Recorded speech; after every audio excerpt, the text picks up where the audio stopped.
हाय दर्शकों, hope all is good. Saturn Ketu अगर आपकी कुंडली में एक साथ बैठे हैं या ट्रायन में सैटर्न से केतु 159 में है तो आपको प्रोफेशनली डिस्टर्ब कर सकते हैं। कैसे? बिकॉज सैटर्न इज कर्म कारक and Ketu is a planet of detachment, separative planet. तो आपको कर्म से अलग करता है, आपको कर्म विहीन बना सकता है। आप कोई बिजनेस कर रहे हैं, उसमें फॉल आ सकता है। कैसे फॉल आ सकता है?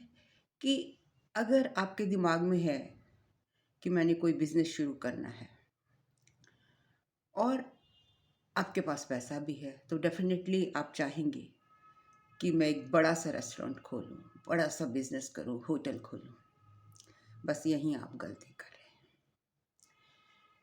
क्योंकि केतु ऐसा प्लैनेट है जो चाहता है कि आप स्क्रैच से शुरू करो, शो ऑफ मत करो, एकदम रेस मत लगाओ, भागो मत। भगाता तो आपको राहु है।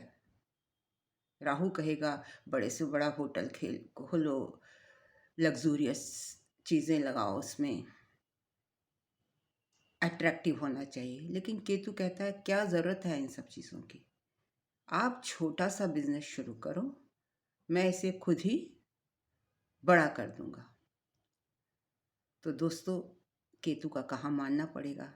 अगर आपके प्रोफेशन में बार बार डाउनफॉल आ रहा है तो आप अगर बिजनेसमैन हैं तो स्क्रैच से, छोटे छोटे आपने कई बिजनेस खोले हुए हैं, तो उनको एकदम से ये ना सोचें कि इनको सबको बंद करके एक बड़ा सा होटल खोल लेते हैं। यहीं आप गलती करेंगे और आपका बिजनेस एकदम से डाउन हो जाएगा, डाउनफॉल आ जाएगा। केतु चाहता है कि आप सब चीज़ें, बिकॉज केतु संस्कृति से जुड़ा हुआ है, जमीन से जुड़ा हुआ है, रूट से जुड़ा हुआ है। तो केतु वांट्स कि स्टार्ट फ्रॉम द स्क्रैच। ये मत सोचिए कि अरे मैंने तो कितना छोटा सा बिजनेस शुरू कर लिया।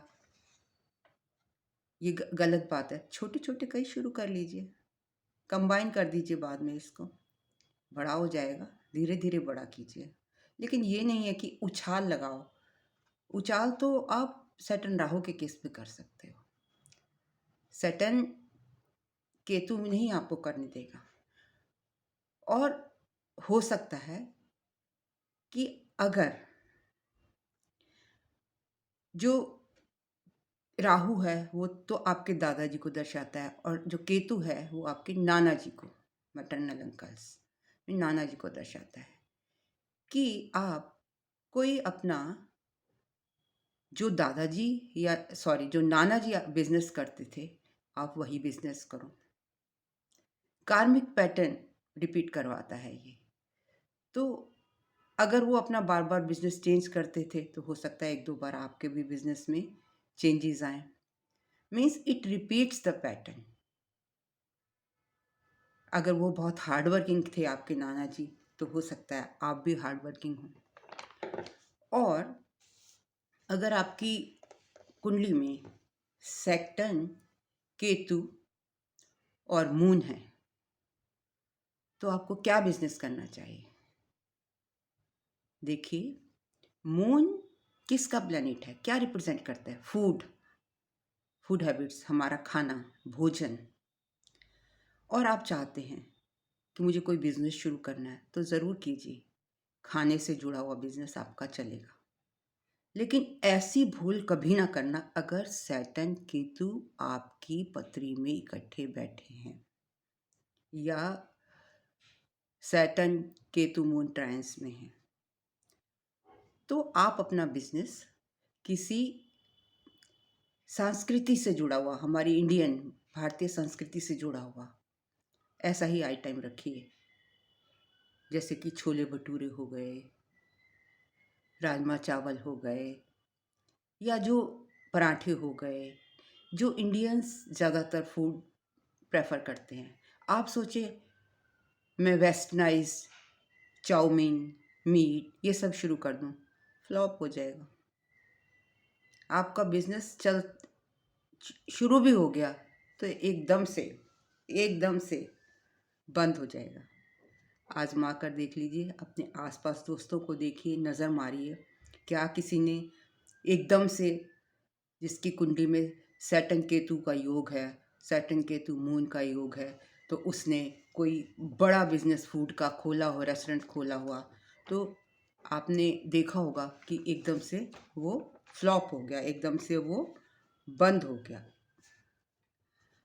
तो मेरा कहना यही है कि अगर आपकी पत्री में सैटर्न केतु साथ में हैं तो स्क्रैच से बिजनेस कीजिए, छोटा बिजनेस कीजिए।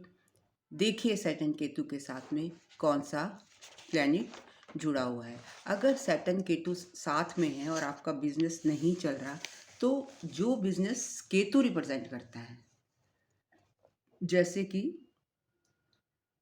एस्ट्रोलॉजर का, एक प्रैक्टिशनर का, एक लॉयर का, कंसल्टेंट का, इस टाइप के बिजनेस, या आप पूजा की बुक शॉप खोल सकते हैं। इस तरह के आपके जो बिजनेस हैं चल जाएंगे। सर्जरी, सर्जन, डॉक्टर, साइकोलॉजिस्ट, और जैसे तंत्र मंत्र से जुड़ी हुई कोई विद्या, इस तरीके की अगर प्रैक्टिसेस खोलेंगे तो ज़रूर चलेंगे। Thank you very much.